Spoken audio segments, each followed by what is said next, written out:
My name is Lisa Salyer, and I am one of the two Artemis, Tennessee ambassadors, and been hunting for about 12 years. And I've just dabbled in trapping the past couple years, and luckily came across Linda, and she's a wealth of knowledge. Well, thank you. I am Linda White. A lot of people know me as Trapping Girl, which it's funny because I never, when I started that company, never had thought that I would be taking over that name, but it's kind of stuck. So now I just kind of embrace it. But small little introduction of who I am and my background is I moved all over the place. As a kid, I was a daddy's girl. I wanted to do anything that my father did. So my dad liked to fish. So I jumped right in, and I was up every morning. And when he was going out, I wanted to go with him. And Jill, to you're always loud. I am. My father hated taking me fishing because I couldn't shut up, but he did. And I still to this day love to go fishing. I've gotten a little quieter. I wanted to go hunting with him. At 12 years old, he said, all right, before we get you a license, we're going to take you out hunting. I went out, shot a squirrel.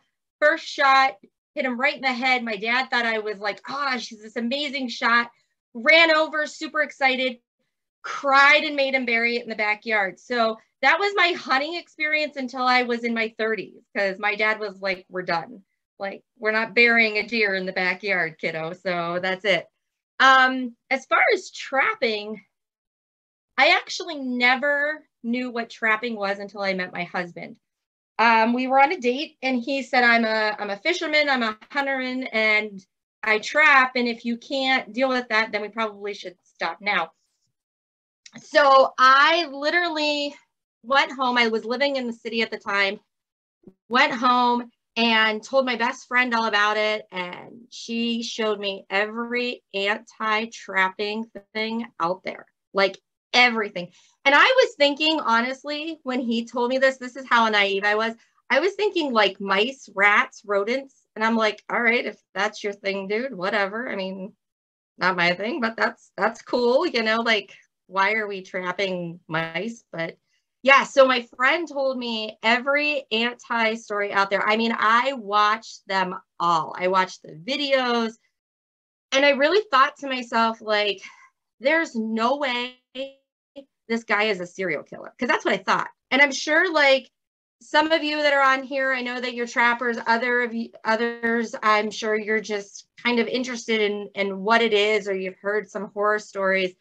And there's some horror stories out there. There really, really is. And if you listen to PETA, that's kind of how the picture that they paint us is that we're all serial killers. So I didn't believe that. I didn't think that. I couldn't imagine. This guy seemed way too nice. And I had come out of a couple divorces. So at that time I thought, like, hey, I should probably know what I want in a guy. And he seems like it. And I didn't think it was a serial killer. So I asked him if I could go along. Totally naive to the whole thing. Asked him if I could go along. And he said, okay, fine. If you're going to go along, you're going to be put to work. So most trappers out there, they have their book that they kind of keep a log of what they're doing. And he told me that I had to write everything down for him. So I was like, okay, fine, I can do that. And as he was going about his day and we were catching things and he's explaining everything, he had so much passion, like so much passion about this. And I thought, I've seen this firsthand. I haven't seen anything that I witnessed on YouTube and all of the videos and everything else. Like, I haven't seen any of that. And the passion that he had was just unbelievable for this. So he got me interested. All right. So we're gonna kind of, that's the beginning story of how I got into this. I now am a co-owner of Sawmill Creek Bait and Lures. So I own a bait and lure company with my husband. I also own Trapping Girl, which is basically the whole purpose is to try to get women excited about trapping and get us into trapping. I also run a group which is called Kids for Catches, which the main focus is to help support other trapping organizations that deal with kids. So kids events, things along those lines, those stuff costs money. And most of the kids trapping events that are out there are put on by like mom and pop shops, kind of things like that. So I help raise money to get those kids involved. I also write for the National Trappers Association's magazine, The She Side. I highlight women in trapping. And this year at the National Convention, I will be working with a group of women to do workshops to get women into trapping. So I went from not knowing anything to not even knowing really what that was to all of this in the span of about 8-9 years. So I mean that's how that all went. And I'm gonna tell you, if I never took that step to see what it was really about, if I would have listened to my friend, I can't even imagine what my life would be like now, because this has become such a huge part of my life. It's really become who I am now. It kind of takes over everything. So that's kind of an intro, maybe a little more than you wanted, but I think it's kind of important to know where who's talking to you and where you're coming from. So yeah, absolutely. I love hearing everyone's backstory and how they got into hunting or trapping or fishing or whatever. So thank you for sharing that. Could you tell us, why do we trap? Why is trapping important? Why is it needed? So trapping, it's funny. A lot of things have evolved over the years, but really our need to trap hasn't. When we started trapping all that time ago, it was for food, shelter, clothing. Even back then, it had to do with us moving into the country, and we were taking care of predator management, conservation, all of those things. So that really hasn't changed. Maybe the dynamic of it a little bit has. Back then they were, that is their sole purpose of clothing, where now, it's more of a fashion garment, and things along those lines. People still eat what they trap. I am not one of them, but there are people out there. I can tell you, I have friends who think beaver and bobcat are like probably they'd rather do that than a steak. So, I mean, that it's still a source of food. The big thing out there, though, that we need to look at is the conservation of it. Sorry. Jill's one of those friends, apparently. Is the conservation of it, really. So we have taken over as humans so much of this world. And I hate to get political, but you hear even now you've got President Biden talking about climate change and this and that, and we have done so much to this planet. Well, we've done so much to our animal friends as well, and by doing all of moving in, taking over their territories, it's kind of our job to take care of things, and I look at it, I always say that we as trappers, when you look at the outdoors, we as trappers, we're kind of the garbage men of the outdoors. And I say that, but it's just to kind of get you into perspective. So think of your garbage men that are out there, if you didn't have them, your streets would be cluttered with junk. Think of all the stuff you've thrown out over the years, that if it was still laying in your front yard, that would probably not be very pretty. They kind of keep things taken care of. They keep things picked up. They keep you from getting diseases from all of that junk sitting in your front yard and having rodents and mice and all of that in there. So they kind of take care of all that. Well, as trappers, we do the same. we keep your forests pretty. We keep the population controlled. You know, if you didn't have trappers out there, you have Mother Nature who's going to do the same thing. It's a fact. You know, but she's going to control your population with diseases, with overcrowding. You're going to have animals that are they're instinct, or they're going to have, where we do even right now, like in New York, we've got bag limits on our waterfowl. And there's no real big surprise that we have those things, because right now the trapping market, the fur market, is low. Now there's a lot more that you can do than just fur, but unfortunately, you will see that the fur market will dictate kind of the amount of trappers that are out there. And when it is low, you have a lot less trappers out there. So you have things like lower bag limits and stuff like that, because you've got those predators that are raiding your nests and killing your deer and killing your bunnies and everything else. So we're kind of the garbage men, I would think, of the outdoors. We keep everything nice and pretty and cleaned up, and everybody's happy, you know. Absolutely. So that's why we trap. Yeah, I love that analogy. But okay, so I actually was kind of against trapping for years because I was naive, and I had a lot of misunderstandings, which we've talked about. But could you share what some of the common misunderstandings are about trapping? Yeah. Okay. So this is not the movies. I guess that's my best way of putting it. It's not the movies. You know, we don't have big jaws, teeth on traps. That doesn't happen. And those animals that are out there are not Disney creatures. You know, so those are your extremes. And we've evolved, and I'm going to show you what I mean by that. So this is a foothold trap. This is what I use. And yeah, a long time ago, you did have maybe where there were teeth on traps and things like that, because like I said, we evolve, we learn. But the whole miss, you know, where they're breaking legs and you're got feet stuck in traps and things like that. I'm not in the business of catching feet.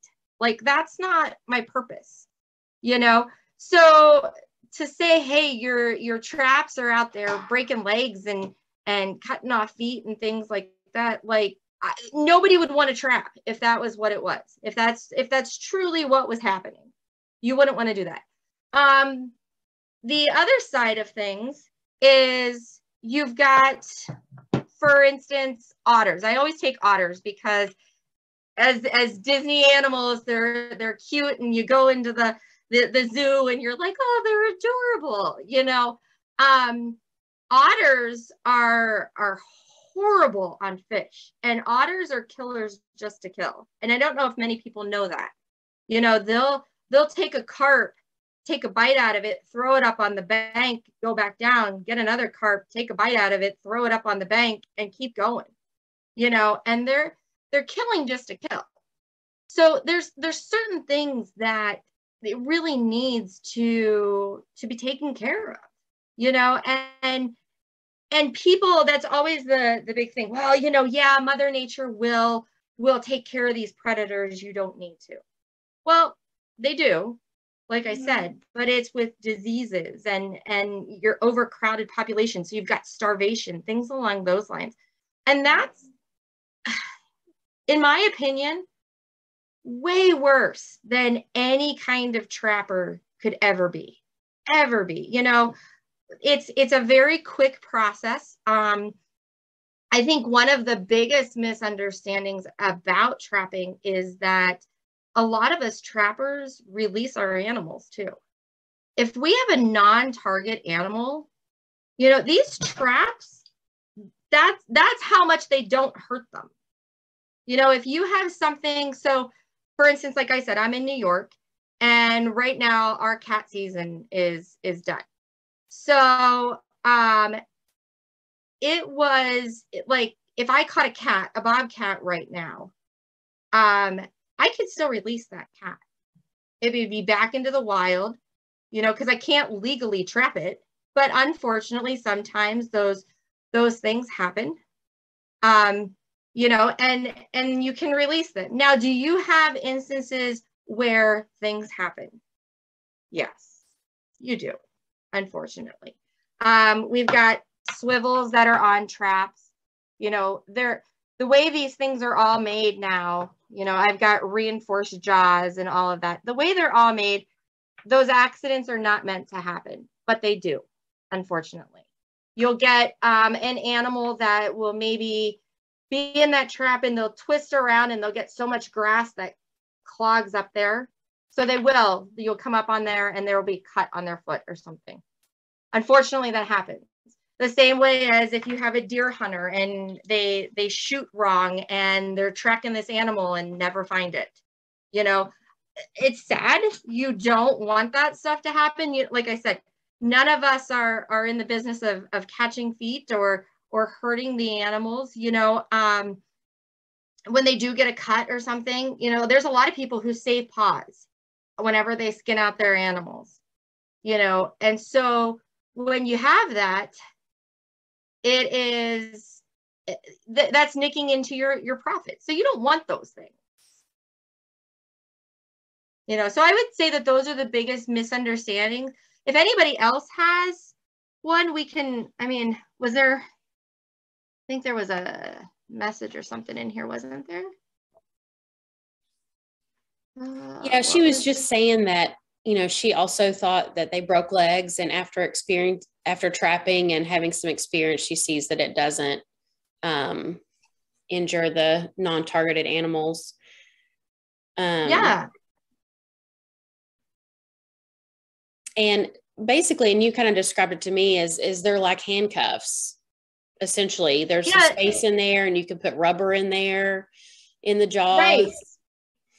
Right. So and this is your normal foothold trap. I mean, they all look differently. There's tons of different styles, but this is your basic. This is a Bridger 2 dogless. And what that means is, and there's some pictures that I think you have one that we'll show later, but that has what they call a dog. It's just a lever that goes across the trap. But this is a dogless trap. And you can see there's a space in here. You know, I can almost stick my pinky in there. So they're not meant to cut off circulation. They're not meant to hurt the animal. They're meant to hold the animal. And like this trap right here, I have that blur thing on so you can't, because I don't want you all to see like the boxes that are behind me of my Christmas gifts. So I put that blur thing on there. So this is only like it only has 2 springs on it. There are some that have 4, but quite honestly, you don't really need it. If you are trapping strictly coyotes or bigger, you know, targeted animals, then that's where you may want your 4 on those springs there, those coils, but that's the only time that it's really needed. Okay. So I know we're probably all from different parts of the country, but in general, just briefly, what animals or fur bearers do we usually trap? Got your footholds, which are meant just to hold the animal. And you have, and I think Lisa even has a picture of a dog-proof trap here too. So she's going to be my Vanna here. Hopefully she'll be able to share. So, and a dog-proof trap is used mainly for raccoon, and it just holds the animal. It just holds their foot in the trap there. You can see right here. It just holds them right in there. There's a lever that's down on the bottom part of the trap, and hold on, wait a minute. Oop, where'd it go? Oh no, I don't know what happened.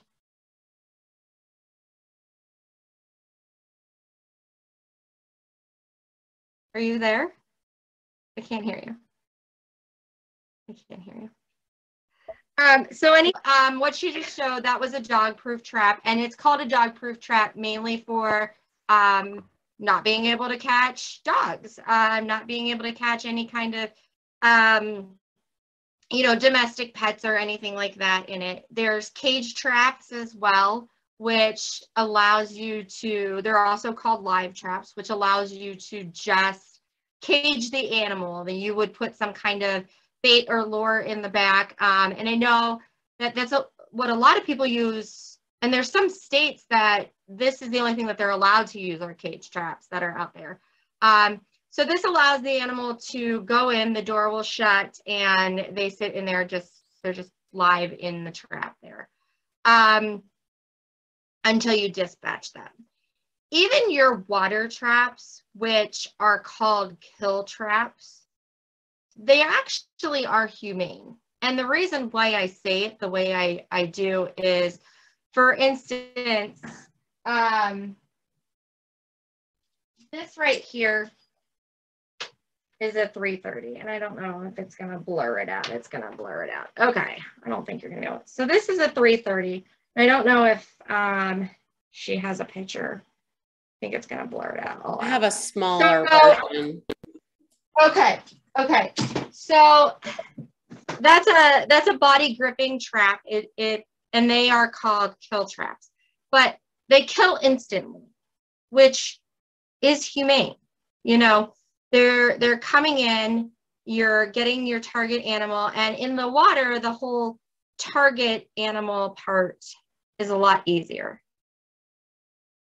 So what is this? I had a fisher this year and only get caught in a weird way that he didn't die right away and ate the bait while he waited. Exclusion box. Okay, so what you did is you had put probably like a 220 in a box. You used some kind of either a wooden box or whatnot, and you probably had put a 220 in there.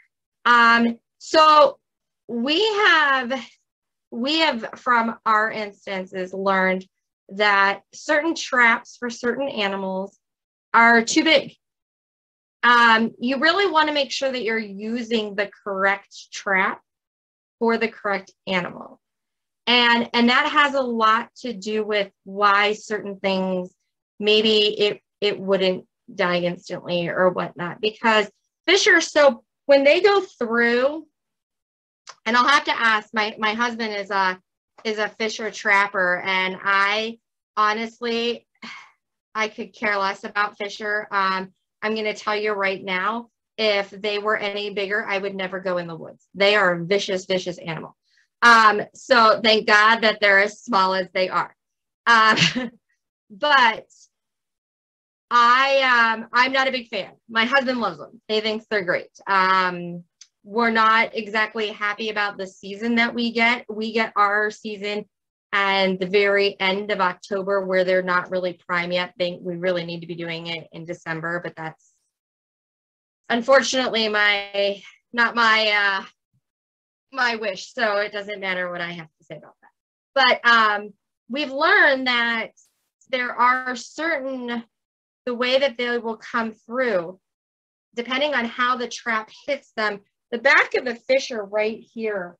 It's all like a real hard, heavy muscle. So they need to be caught back a little bit further for them to actually, if you don't, depending on the size of the trap, when they come down, they'll hit it too quickly and it won't actually suitcase them like it's supposed to.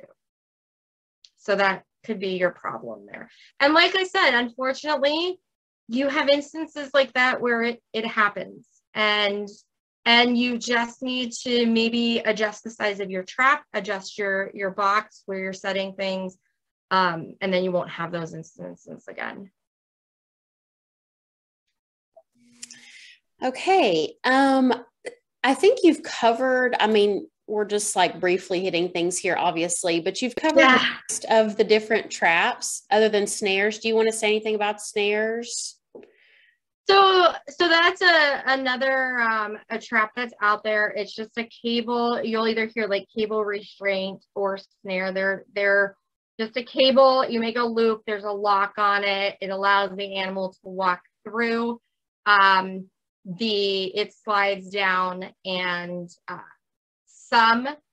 and I believe it's cable restraints. See, in New York, we're not allowed to use either. Cable restraints will just restrain the animal. They don't actually choke the animal out. Snares will actually choke the animal out.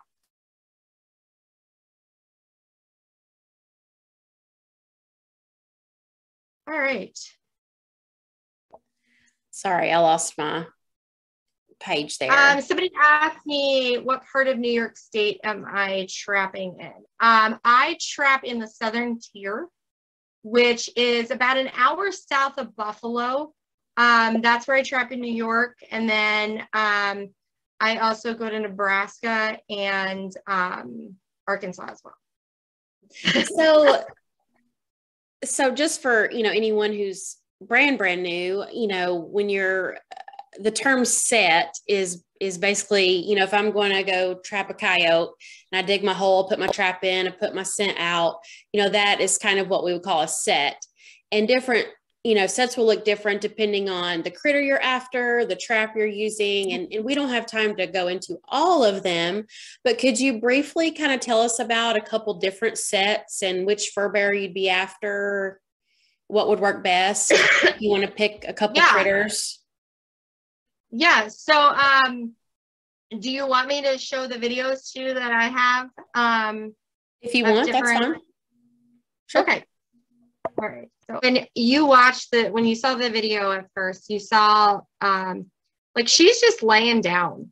Okay. That right there is going to show you that most of the time, the coyotes that I come up on, they're just laying down like this.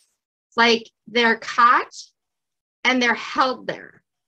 But 9 times out, I've come over, we've had coyotes before where I didn't think there was anything in the trap. I didn't walk all the way out there.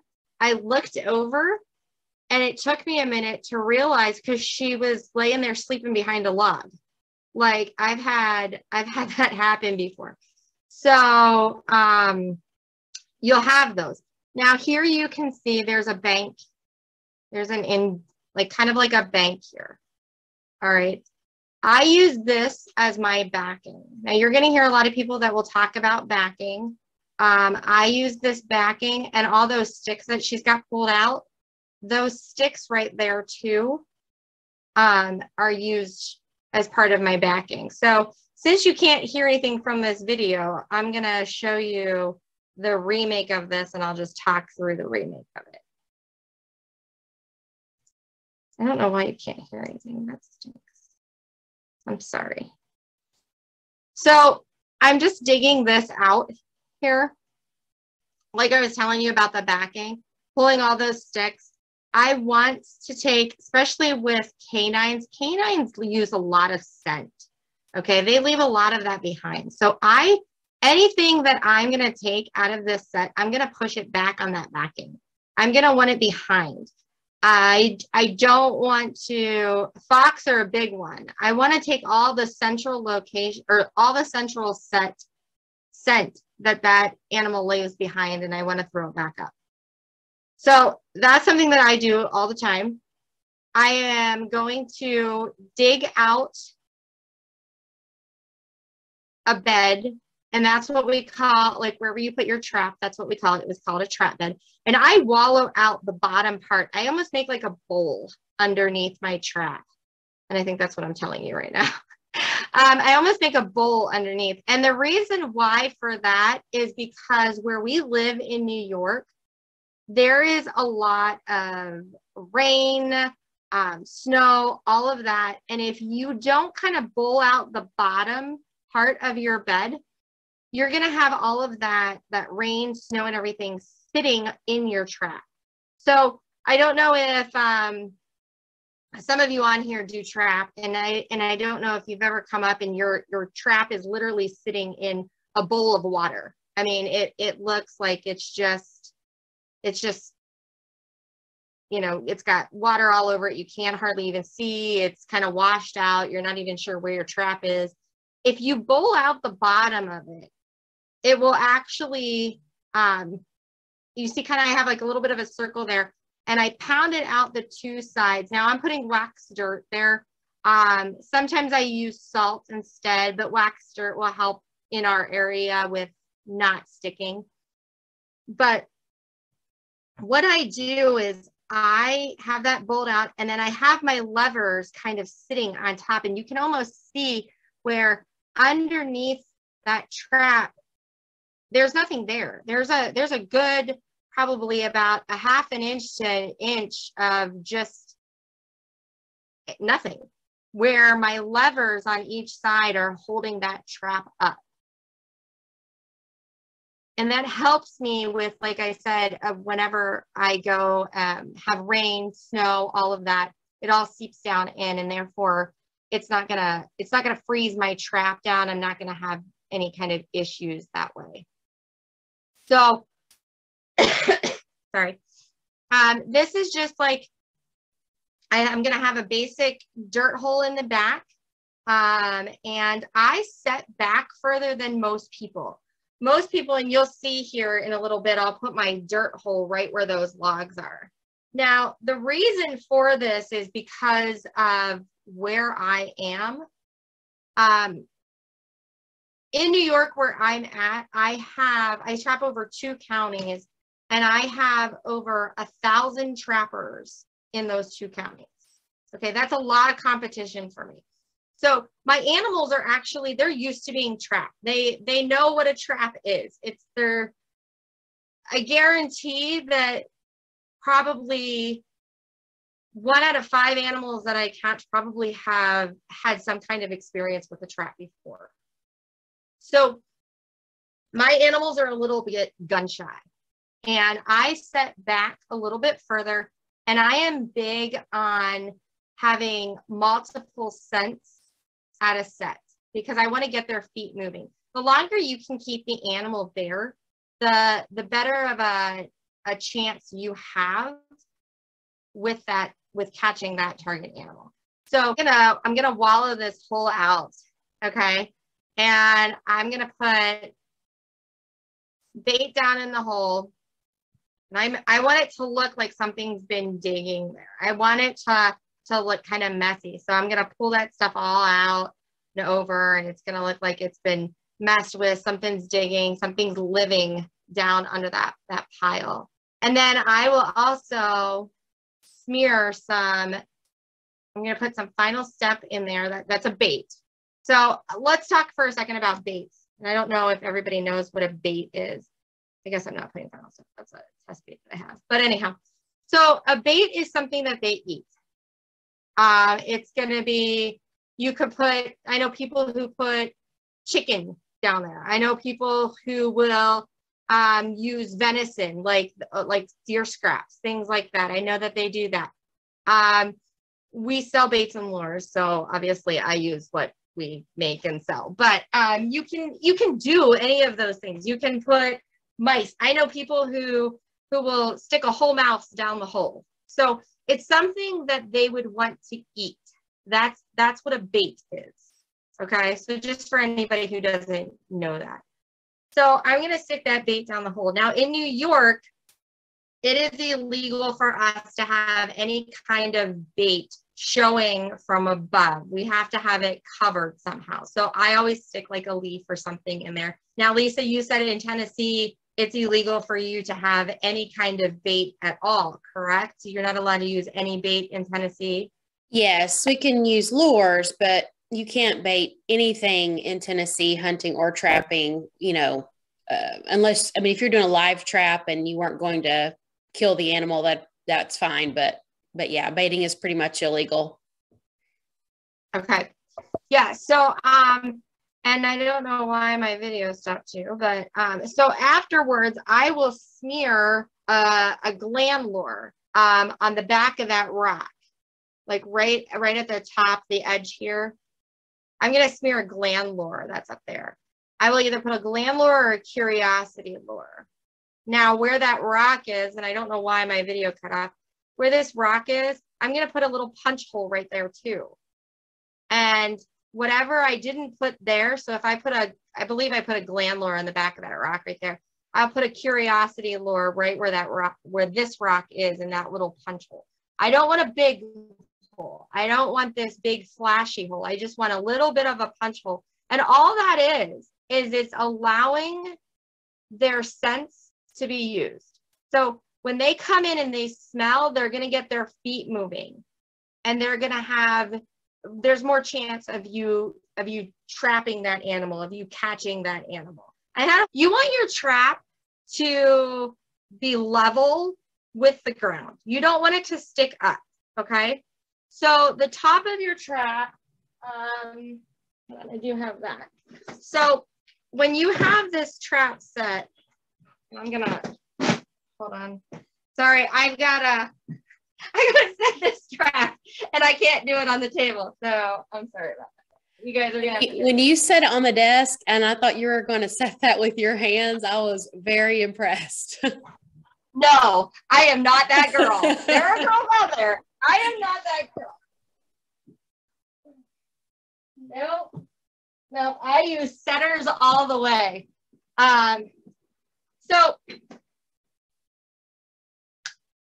you want that trap. So when that trap lays flat here, okay, you see that trap laying flat? You want to make sure that it's flat with the ground too. So your ground needs to be right on the edge here, okay? And then these levers, like I said, I pound. When I make my kind of like my bowl, I make sure that it's no bigger than my trap so that I can set these levers. I'm gonna pound down with my hammer just a little bit, but not as deep as you made the rest of your bed, so that it just sets there on top. And that's what I was talking about. So like I have that bowl underneath here where all that rain, all that water, all of that can just come down in, and you don't have any kind of issues. That makes there's a lot of guys out there that they dye in wax. My husband is one of them who dyes in wax. That's like the old school, like, honestly, whenever I first started trapping, I didn't realize that you were allowed to paint your traps. I thought it was like a no-no that you couldn't do that. Anybody who's ever met me in person, I am all about having fun. This is supposed to be fun. Okay, I do not do things that are like not fun, but that's not me. It's a hard work. I'm not gonna lie. Like, it's not like it's not easy, but it should be fun. You should enjoy it. So I like the color pink, and like I said, we own a bait and lure shop, and we had a guy who was sending us stuff in with yellow traps. Like, he was sending in like catch pictures of like what he caught on our stuff, and they all had this yellow trap. And I said to him, I go, Nick, why do you have yellow traps? Like, I honestly, being that ignorant, thought like, you can't paint your traps. Like, that's a no-no. And he said, well, I can see them. And I was like, oh. He said, yeah, I can see them from a distance. So I don't have to get up on that trap. I can see that yellow pop out of the ground. And then I know if like a deer stepped on it, if there was a misfire. Sometimes, and I'm going to tell you, depending on where you're at, that animal can be hidden, and that trap might be all you see from a distance. So I thought, you know what? I wasn't too worried about the whole scent control thing. And that's a whole nother story. If you ever want to hear about me and scent control, I literally had done an angel, a snow angel, right next to my husband's trap one time. And he caught a fox the next day. So anybody who tells me that scent control is like a big thing, like, obviously it wasn't that day. So, but anyhow, I'm pokey, and I work I work 9 in the morning till 6 at night. And so if I'm going to run a line, I've got to make sure that I'm doing it prior till 9 a.m. You know, I got to make sure that it's out and it's checked and I'm back in time. So I need to speed things up. Now, my husband, he can go out, check his trap, and be halfway back to the car before I'm even halfway there. Like, no joke. So I'm a pokey girl. And that pink, when that pops out of the ground with a pair of binoculars, I'm going to tell you, you can see that across the field with no problems. Absolutely no problems whatsoever. And it's fun, you know, like, and the coyotes, I don't care. The coyotes do not know that it's a pink trap underneath the ground. They do not know. If you are going to paint your traps, please take them out. You're gonna put a coat on. You're gonna open them up, put another coat on. You'll close them, put another coat on, and then you're gonna let them sit outside for about a month. Just let them in all the elements, whether it's rain, snow, whatever you've got. I mean, if you got snow in the middle of January, you got snow in the middle of January, whatever. But let them with all the elements and then wax them. Just dip them like you do, like your husband whenever he waxes his traps, or if you were a dye and waxer and you now decided you want to paint them, just wax them the same way. Just wax them the same way. And there you go. It's quite easy, and it makes your life so much easier, and it's fun. I like it. Well, if you do decide to paint your traps, remember that you trap in the middle of the fall. So like the browns and the like more burnt colors or darker colors don't stand out as much. You want something that's kind of flashy and bright. Teal is a really like bright color that stands out, and it's very pretty, and it like catches your attention. So there you go. That's my next goal. I'm done with the dyeing and waxing. I'm going for the teal paint. There you go. There you go. Okay, so let's just kind of run through this whole process. Let's say I've set my DP, my dog proof. I caught a coon. I walk up to it. There it is. Can you walk us through what the next steps are? Here is the hardest part for most women is just dispatching. That is the hardest part, and don't let anybody tell you it isn't. It is. If you have a soul, it's hard.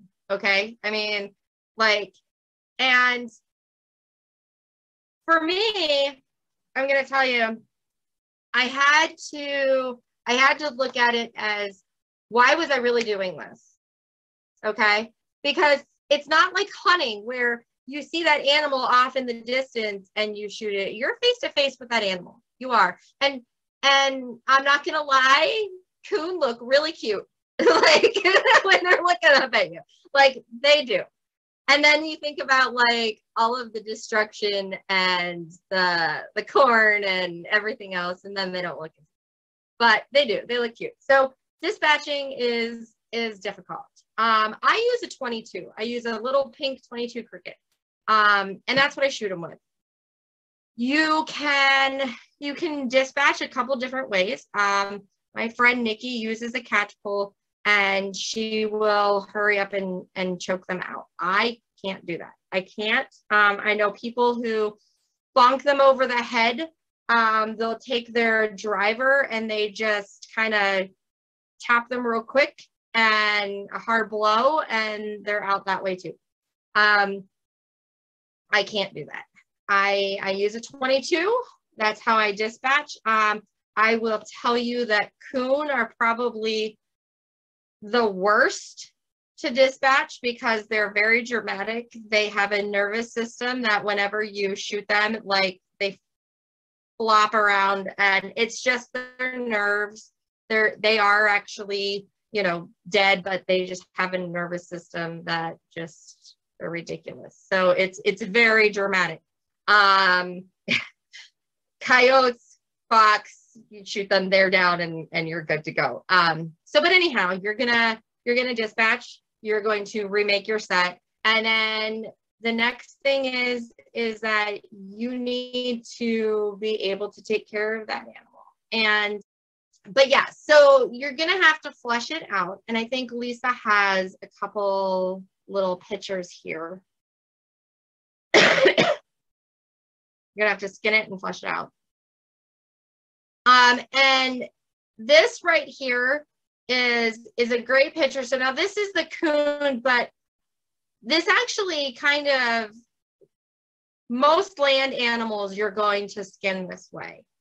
You're going to come right here. You're going to see on the feet, you're going to ring the feet.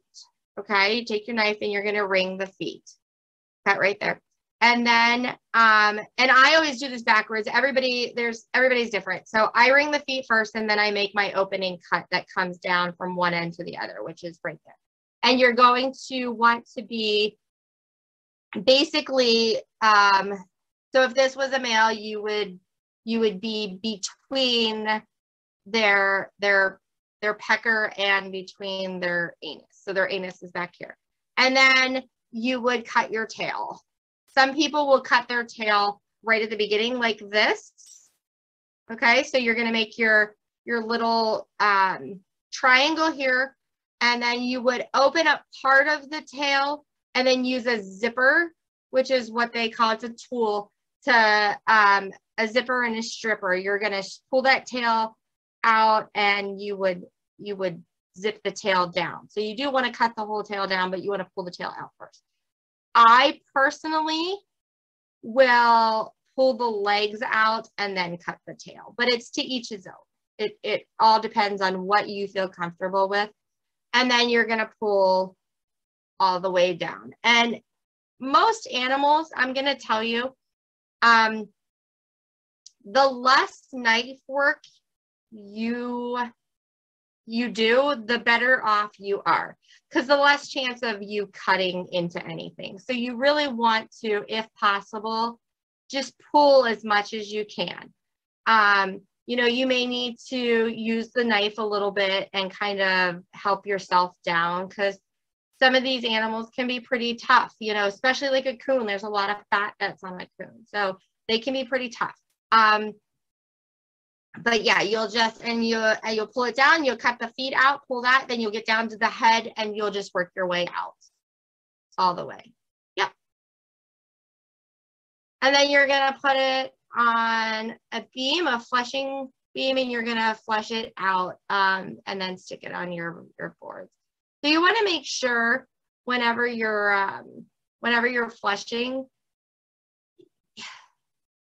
you want to get as close to the leather as possible, but you really need to press hard and gently at the same time, if that makes sense. You want to make sure that you're actually scraping, you know, that you're doing something, but you don't want to dig into the leather.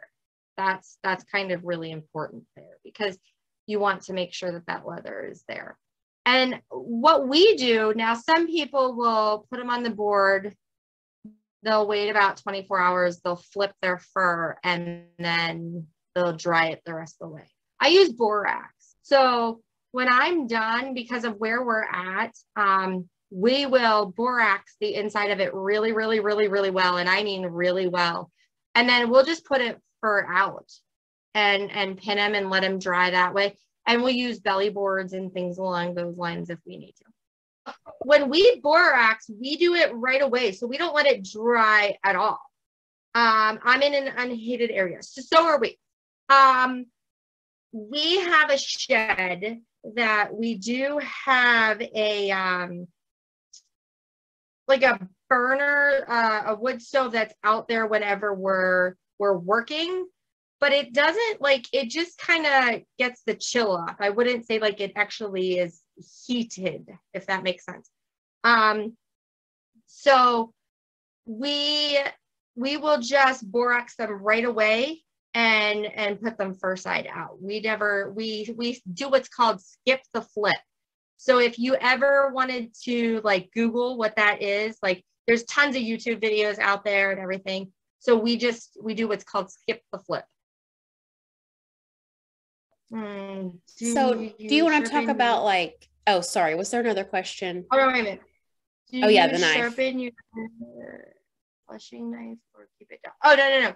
So, no, you want it to be, I mean, you want it to have a good, you don't want it to be dull. I mean, I'm not saying that you will need it to be like, you know, slicing tomatoes, you know, you're not on a QVC commercial. But you don't want it to be dull, you know. Sorry, I see you laughing at me. I'm like, oh, Like maybe that wasn't a good analogy. No, that was, yeah, you don't want it. Okay. Do you want to talk about the difference? So, if you're going to tan your hide, are you going to dry it? Yeah. Taxidermy? What if you need to freeze it, like me, procrastinator? Yeah. So, okay. So a couple different things. If you are going to taxidermy your animal, 9 times out of 10, if you're doing a full mount, just send it to them. Freeze your animal and send it to them that way. You don't want to do anything because they'll do it all right there. The only thing that really sucks about that is that you're losing the glands. Okay. And that I guess is something important. So I talked a little bit earlier about how, there's a lot of things that you can do with your animals and why we trap and everything. And a lot of people think, well, you trap just for the fur. That is so untrue. And I can tell you, Jill, her husband on here, he traps a lot of beaver, just like my husband. And beaver are probably, gosh, you can make a beaver, even in this market, $50 all day long. Okay. Because you're gonna sell the hide, you can sell the tail, you can take out the sacks, so you have the castor, you take out the castor, you can sell the skulls, the beaver meat, like to bait and lure makers just like us, like we do the beaver meat, we'll buy the beaver meat. They do the teeth, they even sell the feet. So I mean, like beaver, like gosh, and you would be surprised how many things are made from like castor and oil sacks and like the tail, the oil from the tail and things like that. Like, and I know even people who, like I said, eat beaver, said that earlier. So that's a big thing. A lot of your animals that are out there, if you are just skinning them for the fur, you are losing money. Okay. There isn't a lure maker out there who doesn't want your bladders, who doesn't want your glands from your different animals. I mean, some of the meats, Bobcat, they use the meat even from that. So there's a lot of things out there that you can take from your animals. So sorry, I got a little sidetracked there. But that's the only thing that really stinks is if you're taxiderming it, you're sending that all to them, kind of thing. If you're tanning something, you can get it all dried and send it out. I personally, and I say this from experience, go on Amazon, and I know some of you probably, and I'm sure Val knows what I'm talking about. They're called CITES tags. Like, so for bobcats, like here, we have to get them tagged. But you can go on Amazon and you can buy your own little like CITES tags, like it in a color, a number, and they just look like a zip strip, but they have a number on it. Okay, and if you send quite a few animals out to be tanned, I always tag them. I always use that little zip strip and I tag them because that way you get your animal back. Like, not to say that they purposely do this, but every now and then, I mean, those tanneries, they get busy. They think that these animals are yours and here they were somebody else's or whatnot. They write down gray fox or coyote or whatever, but like you might have somebody else who sends in a gray fox and a coyote too, and it can get mixed up. So if you have those little tags on them, that to me, you have your animals back. So that's just a little note there. As far as, so when we skin, because we start in October, it's still warm here. It can be buggy still. And you don't want any bugs, any flies, anything like that whenever you're drying your fur. You want it to be cooler, cold, more of a prior to all the fall stuff. So I would keep it more in the winter, unless you have a sealed indoor area where you're skinning and drying, that you're not going to worry about any kind of bugs coming in. But like I said, we're in a garage, so we don't have that. So what we'll do is we will skin out our animals and we will freeze them until later on, and then we will flesh them out. If you decide to do this, please, please, please, please, please, it is so important. When you stick an animal in the freezer, make sure that none of the leather is showing. So you want to kind of like roll the head in, roll the butt in, the tail, and then kind of fold it again so that way that there's no leather actually showing, because it will get freezer burn and it can really ruin your fur that way. Did that get into everything there? I think that. Yeah, I think so. So you mentioned when you were talking about using all the different parts, the glands. Yeah. Let's say I wanted to send you my glands or sell you my glands, how does that work? Is it, would it be like one-on-one between you and me, or how does that work? Yeah. So if you're selling to a lure maker, something like, and quite honestly, I'm going to tell you that if you can hook up with a bait and lure maker, you're probably going to get more bang for your buck than just selling it to like a fur buyer. Okay. Because fur buyers will buy castor and things along those lines as well, but they're buying it on a bigger scale. And not that lure makers aren't, but they're buying it from all over different places of the country. So it's kind of just, like Eastern this, Southern this, you know what I mean? Like, it's kind of like a flat, but if you have like a bait and lure maker like us, for glands, especially like say Coyote Glands, okay? If you cut them a certain way, we'll tell you like, all right, we want empty bladders. We want the anal gland with so much of the tubing, things along those lines. So if you actually hold a conversation with a bait and lure maker and you're cutting your glands the way that they're asking, you actually probably will get a bigger bang for your buck. And then you'll just keep them in like those old, I guess they're not old, but they're like those big plastic, like mayonnaise jars and things like that. You need to make sure that this stuff is like really well cleaned out. Like you don't want any kind of, but like, that's what they look like to me. Like those big old, like if you go to like Sam's Club, the big mayonnaise, like where they have like because you're buying in bulk, that's what they look like. But I mean, you can send them in, we have people who send them in mason jars, all that stuff. And like skunk essence, for instance, gosh, skunk essence right now is $20 an ounce. I mean, it's not like, so you can, and castor right now. So like your beaver castor, you just kind of dry it a little bit. And those beaver casters, I mean, gosh, I think they're going for like $80, $90 a pound. So, I mean, this stuff adds up. So if you're throwing those things away, and like tails, like beaver tails, okay, depending on what the size are, they can be $1, 50 cents, 75 cents. And I mean, that doesn't sound like a lot, but like, I'm going to use Jill for example. Her husband and mine, they catch over 100 beaver a year.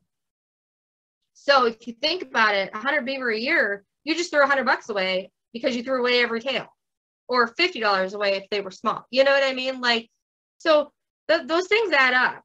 And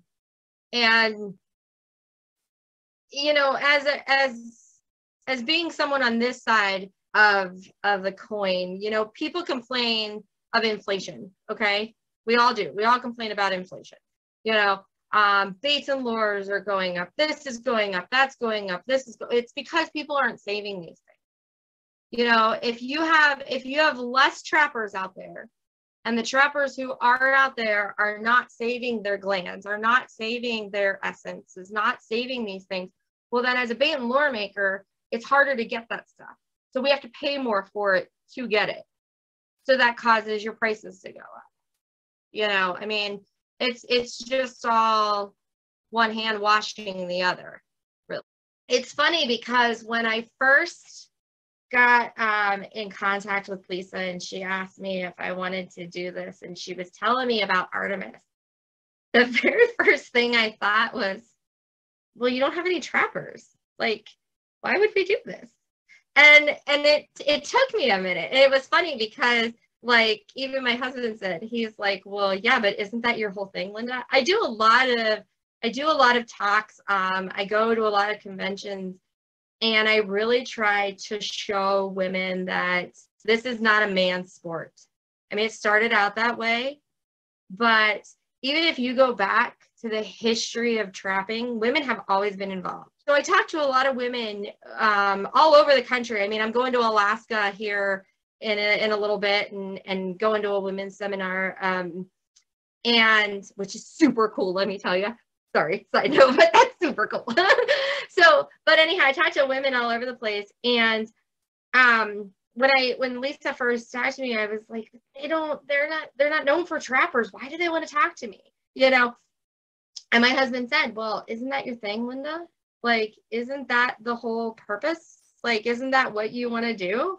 And that's exactly it, because I'm going to tell you, coming from that girl who watched those tapes, and I may cry. I can feel myself cry.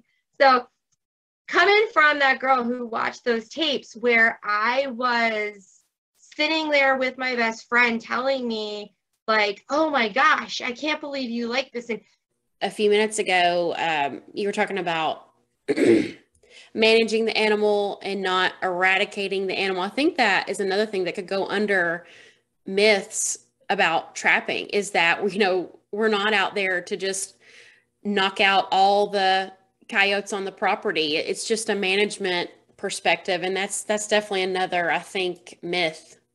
Anything that we've, you know, kind of gone over, you need to always check your state's rules and regulations. And Tennessee people as well. I'm not a game warden, so just make sure that you know, you're reading that rule book. So, okay, we've got a question. Okay, so